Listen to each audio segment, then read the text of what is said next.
ప్రజలు అది మహాలక్ష్మి పథకం కావచ్చు, గృహజ్యోతి కావచ్చు, ఇందిరమ్మ ఇండ్లు కావచ్చు, రైతు భరోసా కావచ్చు, ఏ సంక్షేమ పథకమైనా ప్రజలకు చేరాలి అనంటే నిజమైన అర్హులైన లబ్ధిదారుల వివరాలు ప్రభుత్వం దగ్గర ఉండాలి. అప్పుడు మేము టార్గెట్ పెట్టుకొని పనిచేయడానికి ఉంటుంది. ఫర్ ఎగ్జాంపుల్ 500 రూపాయలకు సిలిండర్ కావాలి అని ఈ కార్యక్రమంలో ఒక 50 లక్షల అప్లికేషన్లు వచ్చినాయి అనుకోండి. అప్పుడు మాకు ఒక లెక్క తెలుస్తుంది, మేము 20 లక్షలు ఇచ్చినామా, మేము 30 లక్షలు ఇచ్చినామా, మేము 50 లక్షలు ఇవ్వగలిగినామని. ఇందిరమ్మ ఇళ్ల కోసం వచ్చిన దరఖాస్తులు, ఇల్లు లేని పేదలు ఎంతమంది ఉన్నారో మాకు లెక్క తెలిసినప్పుడు మేము ఆ టార్గెట్ను రీచ్ అవ్వడానికి 100% మేము అహర్నిశలు కృషి చేయడానికి ఉంటుంది. ఇట్లా ప్రతి సంక్షేమ పథకానికి ప్రజలు అర్హులు దరఖాస్తు పెట్టుకున్నప్పుడు అందులో ఎన్ని పరిష్కరించినో మాకు తెలిస్తే ఇంకెన్ని పరిష్కరించాల్సిన అవసరం ఉందో మా బాధ్యత మేము గుర్తు చేసుకోవడానికి అవకాశం ఉంటుంది.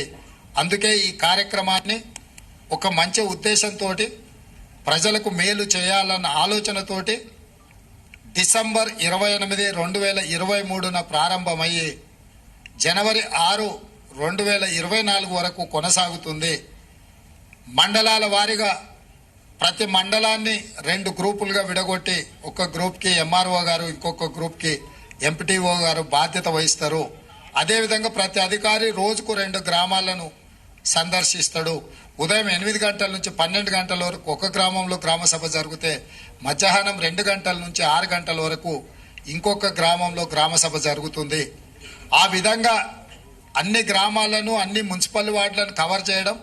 ఒకవేళ జనాభా ఎక్కువ ఉన్న గ్రామాలలో అక్కడ కౌంటర్స్ ఎక్కువ తెరిచే ఏర్పాటు చేస్తున్నాం. మహిళలకు, పురుషులకు కూడా సపరేట్గా కౌంటర్స్ పంపిస్తున్నాం.